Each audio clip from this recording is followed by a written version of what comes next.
The crisis of my channel is ongoing, but everybody knows what it is. In truth, I have been the most depressed. This is obviously not good for facilitating a YouTube channel, specifically one that is very contemporary in nature.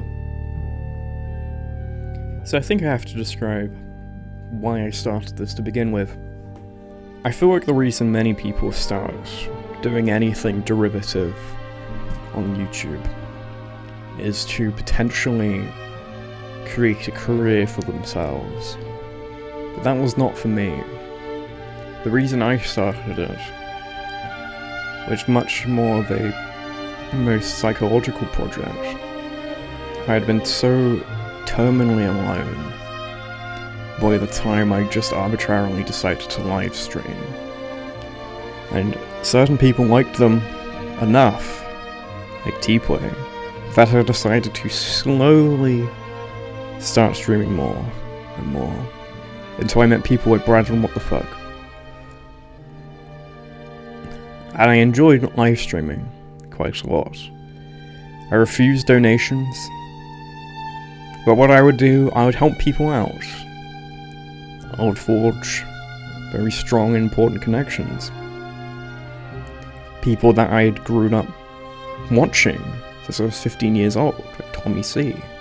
I was able to appear on his channel as a regular host.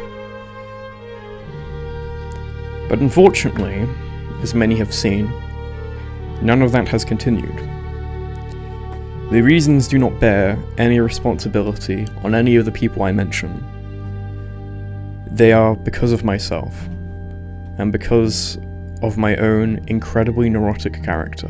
Nietzsche once said that sympathy amplifies misery. I very much agree with him in that stance. The reason I am saying this is to offer full transparency. I want people to understand that my intent was never to directly grow my channel to a ridiculous degree, and any pursuit of that was actually some of the most miserable times that I have been on YouTube. That being said, for the people who consistently watched me, I do have to apologize, because there was a lot of people who got a substantial amount of information, knowledge, wisdom, or just entertainment through whatever I do. I tried to make a pretty funny show.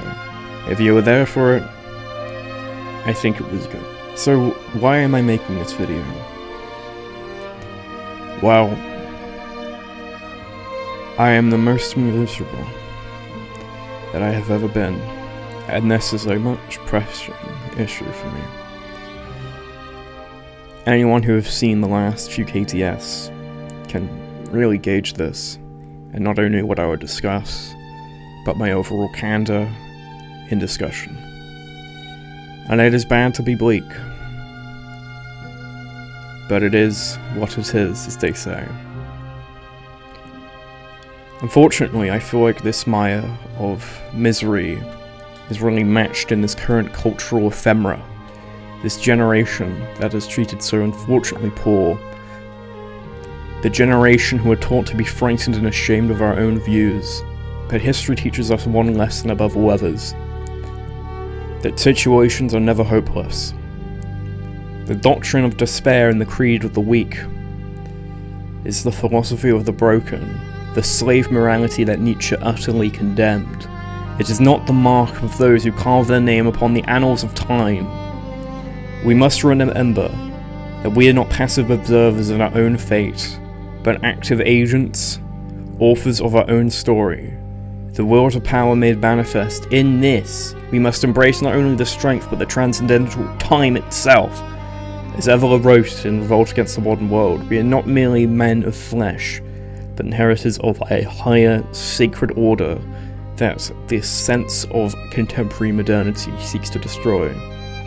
The modern world, unlike the world of our ancestors, does not simply tolerate weakness, it enshrines it. When men sought to surpass themselves once upon a time, to reach beyond their limitations, are now encouraged to accept mediocrity, to revel in their diminishment, to shrink and struggle and justify cowardice as virtue. This is the great reversal that Nietzsche warned of in the Antichrist, the victory of resentment, the revenge upon the weak against the strong, the triumph of the herd over the aristocratic soul. Many people in society today have seen the rot of modernity firsthand and exposed it for what it is, a doctrine of humiliation designed to weaken the overall West. But ironically, I say to this, never accept this propaganda of hopelessness. In any age, every society, there are forces who whisper upon your ear that resistance is futile, that all is lost, that all effort is wasted. And yet history belongs not to those who surrender, but those who in the face of impossible odds rise up and stay. So we must ask ourselves, what does it even mean to be a man in such a decaying world?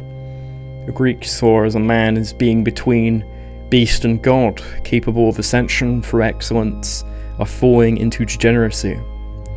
Aristotle taught that virtue is found in action, in the realization of excellence through the fulfillment of one's core nature. But modernity tells us to deny our nature, to reject struggle, to live in servitude and comfort, to forsake all that makes life worth living to the sake of convenience and empty pleasures. It is a world in which the highest aspiration is no longer heroism, but hedonism, no longer transcendence, but self-indulgence, no longer strength, but submission. And this was not always so. There was a time when men understood that suffering was not something to be avoided at all costs, but something to be overcame, a crucible in which character was forged. The Romans did not build their empire by whining about injustice or seeking refuge in victimhood.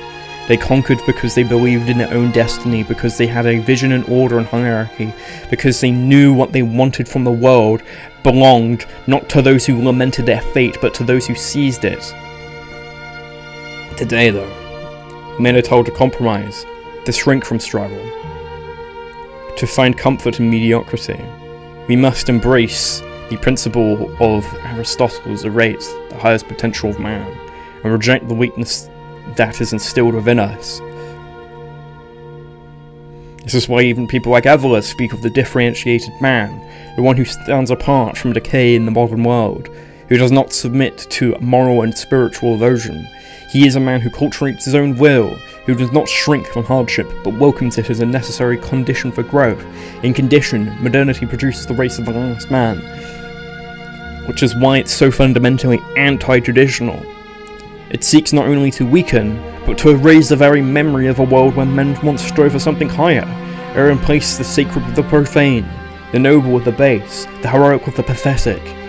It is not merely decadent, it is actively hostile to all those that are great, all that is strong, all that is truly beautiful.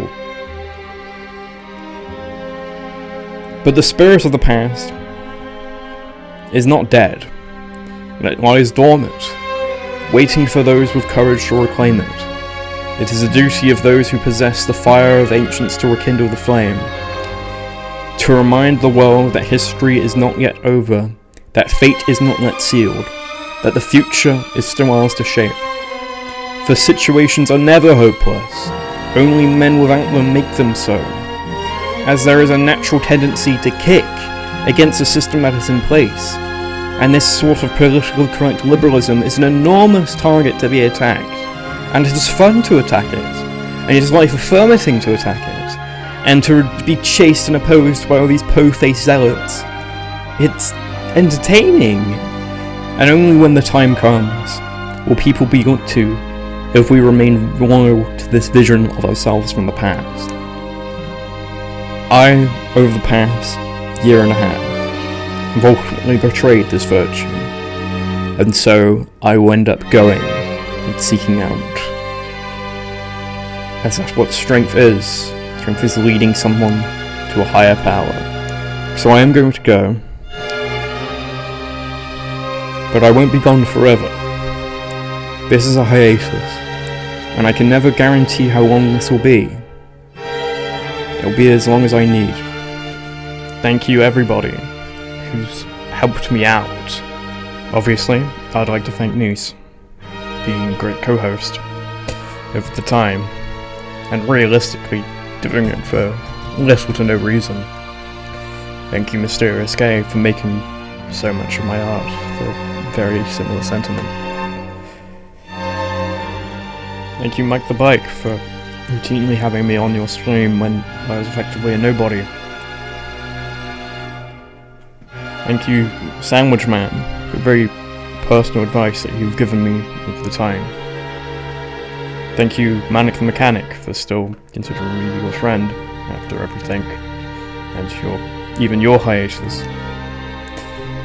Thank you, Tommy C, for almost fulfilling a childhood dream. Thank you, Now Recording, for being able to go on and interview Dick Masterson, another one of my biggest inspirations. Thank you for everyone who turns up in my stream.